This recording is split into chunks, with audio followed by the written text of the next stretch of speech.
నమస్తే. Welcome to RR news. నేను పల్వెల్ రాజా. ప్రత్తిపాడులో, కాకినాడ జిల్లా ప్రత్తిపాడు నియోజకవర్గం ప్రత్తిపాడు గ్రామంలో శివాలయం సుమారు 143 సంవత్సరాల చరిత్ర గల శివాలయంకి వచ్చాం మనం. అసలు ఇక్కడ ఎటువంటి కార్యక్రమాలు జరుగుతున్నాయి ఏంటి, అసలు మరలా ఈ శివాలయాన్ని ఏ విధంగా అభివృద్ధి చేస్తున్నారు, ఇక్కడ చాలా మంది భక్తులు ఉన్నారు, వాళ్ళ సహకారంతో మరలా పునర్వైభవం తీసుకొస్తున్నారు. ఒకసారి వాళ్ళతో మాట్లాడే ప్రయత్నం చేద్దాం.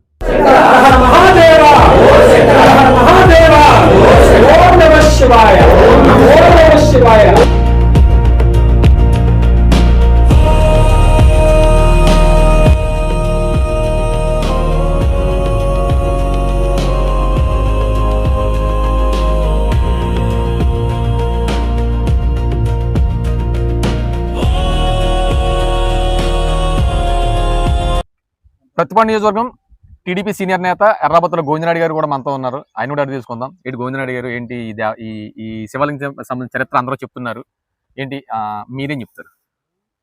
ఈ సంవత్సరం పెద్దలైనటువంటి కమిటీ సభ్యులందరూ కూడా కింగ్ బాబు రాజు గారు, రమణ గారు, శ్రీని గారు, మన మేతా ఈశ్వరరావు గారు, అలాగే మన ఆర్ఎస్ఎస్ ముఖ్య సుబ్రహ్మణ్యం గారు, వీళ్ళందరూ కూడా ఈ దేవాలయ పునర్నిర్మాణం కోసం కంకణం కట్టడం, దీనికోసం అహర్నిశలు శ్రమించడం చాలా సంతోషం.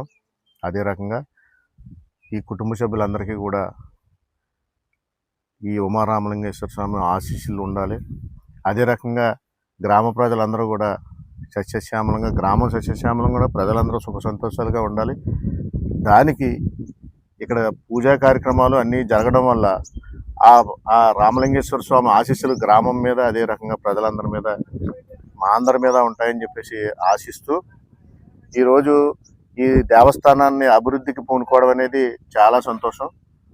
ఎందుకంటే ఇంత ప్రాముఖ్యత కలిగిన శివాలయం ఉందనే సంగతి మాకు ఇప్పటివరకు తెలియదు.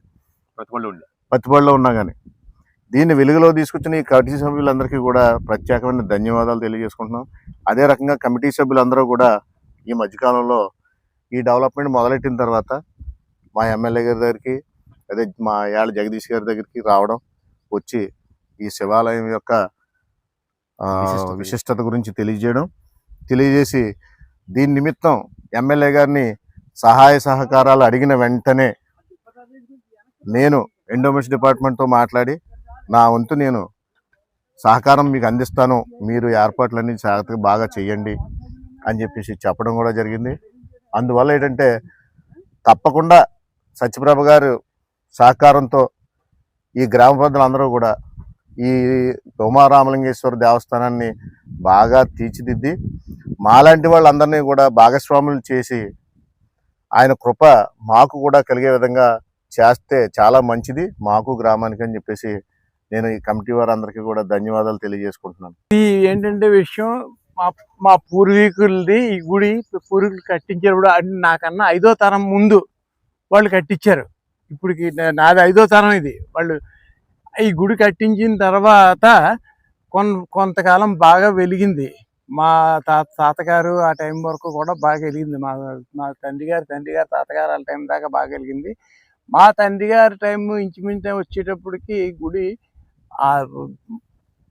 అనేక కారణాల వల్ల, ఇబ్బంది వల్ల ఆగిపోయింది. అది గుడి ఆగిపోవడంతో అది అలాగ ఉండి తర్వాత ఏంటంటే ఈ గుడి ఇదంతా చుట్టూ ధ్వంసం చేసేసి వాళ్ళు వీళ్ళంతా పట్టుకుపోయారు. మొత్తం అంతా కోరిలు చేసి వచ్చేసి కొంత రాజకీయ నాయకులు ఎవరో కొంతమంది తెలియదు, మరి వాళ్ళందరూ దురాక్రమణలు చేశారు. ఇవన్నీ చేసి వాళ్ళకి సౌగ్గానేమో ఇచ్చేసుకున్నారు. అది అప్రస్తుతం అనుకోండి. ఇప్పుడు గుడి ప్రాంగణంలో ఉంది కనుక స్నేహితులు అందరూ ప్రోత్సాహంలో మీరు ఏదో పూనుకొని చేయాలండి అని చెప్పేసి అడిగారు నన్ను. అడిగితే ఇంకా 4-5 సంవత్సరాల ముందు నుంచి కూడా నేను పట్టుకున్నాను దీన్ని. శివరాత్రులు ఉత్సవాలు అవి చేయడం చేస్తున్నాం శివరాత్రికి. ఆ తర్వాత శివరాత్రి తర్వాత ఇంకేం జరుగుతుంది. ఆఖరికి మొన్న ఈ మధ్య కాలంలోని ఒక కొద్ది 2-3 సంవత్సరాల క్రితం ఒక ఆయన నట్టే సన్యాసిరావు గారు అని చెప్పేసి ఒక ఆయన మాజీ సర్పంచ్ లేడీ ఉండి, ఆవిడ భర్త, ఆయన కొంచెం భక్తుడు. ఆయన ఏంటంటే మీరు ఏదైనా కొంచెం ప్రోత్సహించండి, నేను ముందుకు వెళ్ళి నేను చేయించానని అన్నారు. అంటే సరే అని చెప్పేసి ఆయన మీరు ప్రోత్సహించాను, నేను ప్రోత్సహించాను. అధికంగా నేను హెల్ప్ చేస్తే కొంచెం మెట్లు కట్టించాడు. ఇక్కడ వరకు 25-30 మెట్లు కట్టించాడు ఆయన. ఆయనేమో దురదృష్టవశాత్తు కాలం చేశాడు. చేసిన తర్వాత ఆగిపోద్దేమో ఎలాగా మొదలెట్టాడు కదా అని చెప్పేసి నేను ముందు నుంచి గుడి అప్రోచ్ అవడానికి మెట్లు సరిగ్గా కట్టండి, అందరూ వెళ్ళటానికి వెళ్తే అందరూ వస్తారు జనాలు. వచ్చిన తర్వాత మిగతా గుడి కూడా నేను కట్టించుకుంటాను, అది అంత 30 లక్షలు అవుద్దో 40 లక్షలు అవుద్దో డబ్బులండి నేను పెట్టుకుని కట్టించుకుంటాను అని చెప్పేసి, నేను యాక్చువల్గా నా దగ్గర ఆర్థికంగా డబ్బులు లేకపోయినా సరే భూ అమ్మేస్తున్నాను, అందులో తీసిద్దాం అని చెప్పి ఉద్దేశంతో నేను కట్టించుకున్నాను. కంటిన్యూ చేస్తున్నాం, అది కంటిన్యూ అవుద్ది. ఇప్పుడు కొత్త గుడి తయారవుద్దని కూడా నాకు ఒక ఆశ ఉంది. అదేవిధంగా ఈ దేవాలయానికి సంబంధించి, ఈ శివాలయానికి సంబంధించినటువంటి చరిత్ర ఏంటి చెప్పడానికి మనతో పత్రి రమణ గారు ఉన్నారు. రమణ గారు, ఏంటి అసలు ఇది ఈ శివాలయం ఎప్పుడు ఏర్పడింది, ఏంటి దీని పరిస్థితి? అంటే కారణం ఏంటంటే అండి, మా నాన్నగారు మా చిన్నతనంలో చెప్పేవారు, ఇక్కడ ఈ రామలింగేశ్వరుడి గుడి ప్రతిపాడులో ఎంతో వైభవంగా ఉండేది. అక్కడ ఒక స్వామీజీ ఉండేవారు, ఆ గృహలో ఉండి రామలింగేశ్వరుడికి, ఆ వినాయకుడికి, ఆంజనేయ స్వామికి ఇంకొక ఆ తల్లి ఉండేది, ఆ తల్లికి పూజ చేస్తూ ఉండేవారు. చేస్తూ ఉంటే ఆ ఉండడం ఎంతో అభివృద్ధి ప్రజల్లో. ఈశ్వరుడు ఇక్కడ నిలిచాడండి, దేవుడే నిలిచాడు వచ్చి లింగాకారంగా. దేవుడు నిలిచిన తర్వాత స్వయంభూ ఏంటంటే, ఆ రోజుల్లో మనకి టీవీ పేపర్లో లేని రోజుల్లోనే రాష్ట్రం అంతా కూడా వెళ్ళిపోయింది. రాష్ట్రం అంతా వెళ్ళిపోతే ఈ జనాలు యాత్రికులు వచ్చి ఈ దేవుని దర్శించుకోవడానికి వచ్చేవారంట. అన్నవరాన్ని ఎలా వస్తారో అంత జనం కంటే విపరీతమైన లక్షల మంది వచ్చేవారట. ఈ లక్షల మంది కొబ్బరికాయలు కొడితే అక్కడ సెంటర్లో ఆ కాంప్లెక్స్ దగ్గరికి భారీ నీరంతా, ఈ జనం అంతా పొంతంతా కూడా ఈ యాత్రికులు వచ్చిన వాళ్ళందరికీ ఈ తీర్థంలాగా పెట్టుకుంటేవారట.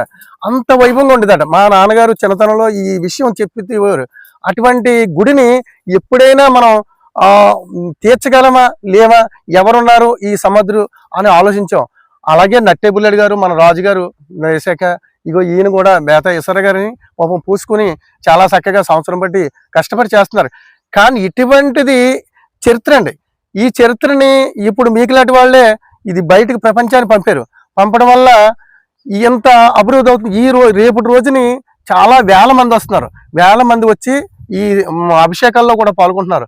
ఎందుకంటే ఎమ్మెల్యే గారు కూడా, సత్యప్రభ ఎమ్మెల్యే గారు కూడా మనం హృదయపూర్వక నమస్కారం పెట్టాలి. ఎందుకంటే ఆవిడని అడిగిన వెంటనే మనకి గుడిని ప్యాచ్ చేసింది ఎమ్మెల్యే గారు. మాది జీవితంలో మనం మర్చిపోలేం. ఈ శివాలయంకే కాదు, ఆంధ్రభద్ర గుడికి కూడా 15 లక్షలు రోడ్డు ప్యాచ్ చేశారు. ఇది ఏంటంటే పత్తిపాడులో ప్రతి దేవస్థానం అభివృద్ధి అవ్వాలి, ఎమ్మెల్యే గారి నియోజకవర్గం అంతా మనం సక్సెస్ఫుల్గా చేయాలి, పత్తిపాడికి మన పేరు తెచ్చుకోవాలన్న ఆలోచనతో కాన్సెప్ట్తో చేస్తున్నారు. అంత గొప్పగా ఉంది. రేపు రోజుల్లో అయితే రేపైతే మాత్రం ఇదంతా జనమేండి, ఎంత వైభవమే. మాకు పూర్వం వైభవం. రేపు పంతులు గారు వస్తున్నారు, అభిషేకాలకి ఎంతమంది బుక్ చేసుకున్నారు, అభిషేకాలు చేయించుకుంటున్నారు. మేమంతా తీర్థ ప్రసాదాలను పంచిపెడుతున్నాం, ఇక్కడ వాటర్ ఇబ్బంది లేకుండా చేస్తున్నాం, పైన మైక్ సెట్ పెడుతున్నాం, లైటింగ్ పెడుతున్నాం. ఇదంతా కూడా ఊరంతా కూడా సాటింపు ప్లేస్ మైక్ సెట్ కూడా అనౌన్స్మెంట్ పెట్టాం. ప్రజలందరూ కూడా ఒక తండాలుగా వచ్చి నిజంగా దేవుని దర్శనం చేసుకోవడం గొప్ప. ఎందుకంటే మెట్లు అయినాయని జనాల్లో ఊహాజ్ఞానాలు వచ్చేసినాయి, అందరికీ పబ్లిసిటీ అయ్యింది. మెట్లు లేక ఎవరు వచ్చేవారు కాదు, ఆ మెట్లు ఉండడం వల్లే ప్రతి భక్తులు కదిలి వచ్చేస్తున్నారు. మొన్నటి నుంచి కూడా ఈ వీడియోలోకి వెళ్ళిన కాడి నుంచి కూడా చూసి ప్రపంచం అంతా చాలా మంది వస్తున్నారు. నిజంగా దేవుడు ఇక్కడ మళ్ళీ నిలిచాడండి. అమ్మవారి పైన ఉంది, అమ్మవారు మహిమ గల సగం తినేసేవారని వారు. దాని గురించి నాకు కోపం వచ్చింది అనమాట.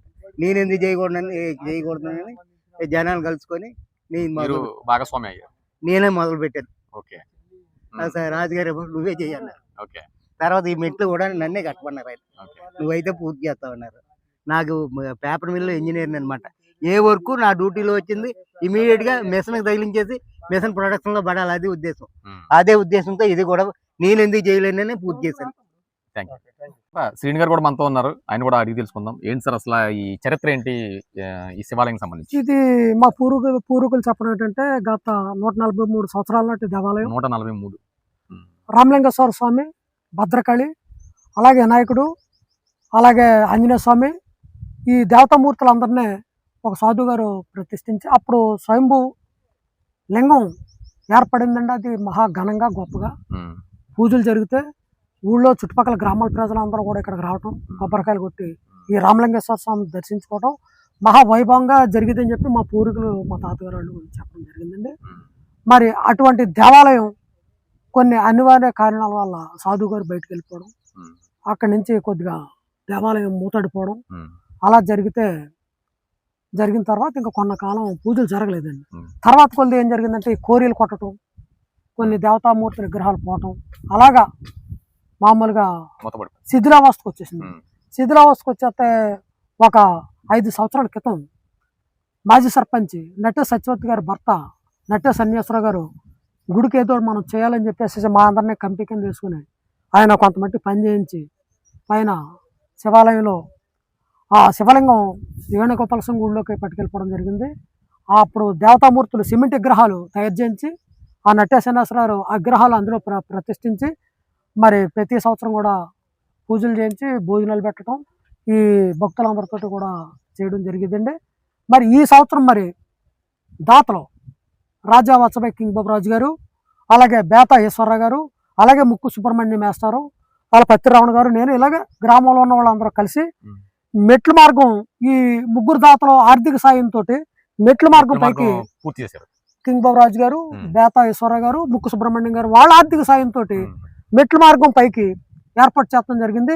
గ్రామంలో నలుగురికి తెలిసి ఈ దేవుణ్ణి మనం అభివృద్ధి చేద్దాం అని చెప్పేసి ఇదిగో గోవిందనాయుడు గారు